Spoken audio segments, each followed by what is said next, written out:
The next use case is about cohort analysis. Let's start by understanding the term cohort, and what it means is simply a group of people.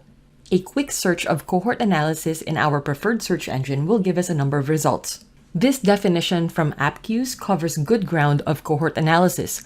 The key components here are: first, it is a type of behavioral analytics, and we use it to track behavior of groups of people because we want to understand their actions. One of the main reasons we do this in business is because we want to reduce churn.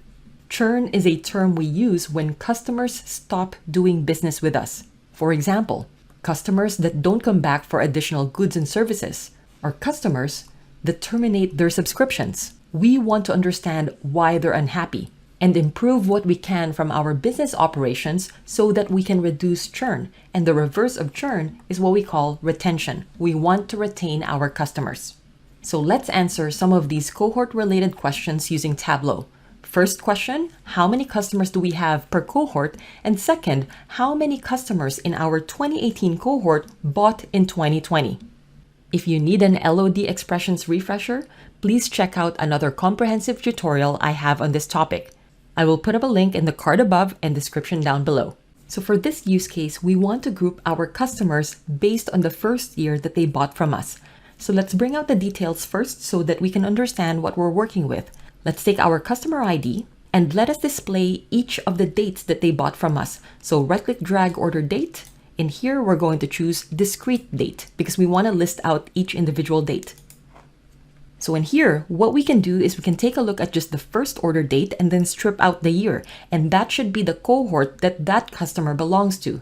Technically, we can click on order date and convert this into a measure because we can select minimum from here. And in this case, we only have the very first date of the order.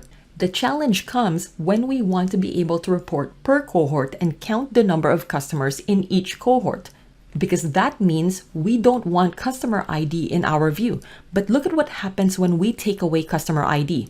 So when we drag over customer ID, all of a sudden, we have just a single date, and we want multiple dates. There are customers who bought from 2018, customers who bought from 2019, customers who bought from 2020, but all those disappear because the level of detail of our viz is really at the grand total level. It's the minimum overall of all of our records of the order date. So let's undo this. And what will help us will be a level of detail expression because we can override some of these limitations. So once we have this worksheet, we can use this worksheet as our cheat sheet. In our calculation, we need our customer ID, and the aggregation that we need is the minimum of the year of the order date. So let's create our calculated field. So on the drop down, create calculated field. Let's call this cohort.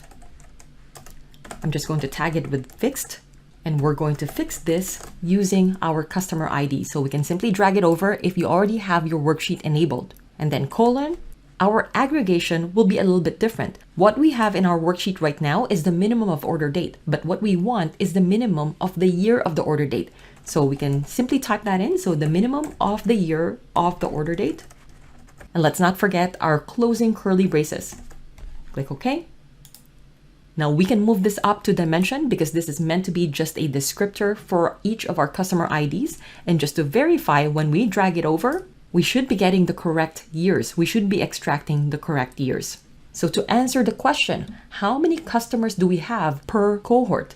Well, we can simply lay this out as a matrix. So in this case, let me clear the worksheet. I'm going to drag over our cohort, and let's also display all the years of the purchases or all the years of the orders. So in here, order date. What you're going to notice in this matrix is also this zigzag pattern. And this is very common with our cohort analysis. Because, for example, customers that bought in 2021, of course, they will not have any purchases in the prior years. And that's why it is showing up as blank. Let's populate this matrix. Let's drag over the count of the customer IDs. And let's also show all of our totals. So right-click, drag customer ID onto our matrix. Select count distinct. Let's go to the analytics tab and double-click our totals. And this answers our question of how many customers do we have per yearly cohort. Now, to answer our second question, it's actually fairly easy the moment we have this matrix.